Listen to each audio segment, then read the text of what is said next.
আগামী বছরের ফেব্রুয়ারি ও মার্চে ভারত ও শ্রীলঙ্কার মাটিতে অনুষ্ঠিত হবে টি-20 বিশ্বকাপ।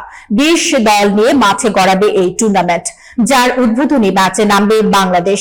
7 ফেব্রুয়ারি কলকাতার ইডেন গার্ডেন্সে টাইগাররা মুখোমুখি হবে ওয়েস্ট ইন্ডিজের। বিশ্বকাপে সি গ্রুপে বাংলাদেশ ছাড়াও রয়েছে ইংল্যান্ড, ওয়েস্ট ইন্ডিজ, নেপাল ও ইতালি।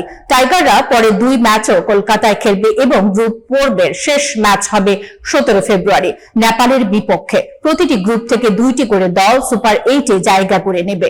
মূল লড়াই শুরুর আগে বাংলাদেশ খেলবে 2টি প্রস্তুতি ম্যাচ নামিবিয়া ও আফগানিস্তানের সঙ্গে। এজন্য দল 28 জানুয়ারি ভারতের উদ্দেশ্যে রওনা দেবে। বিসিবি পরিচালক নাজমুল আবেদিন ফাহিম আজ গণমাধ্যমকে এ তথ্য নিশ্চিত করেছেন। এছাড়া জাতীয় দলের বোলারদের ওয়ার্কলোড ম্যানেজমেন্টের জন্য বিপিএল এর সময় একজন ফিজিও সবসময় দায়িত্ব পালন করবেন। কোন খেলোয়াড়ের ওয়ার্কলোড বেশি হলে তাকে বিশ্রাম দেওয়া হবে বলে জানিয়েছেন বিসিবি ক্রিকেট অপারেশনসের সদস্য শাহরিয়ার নাফিস।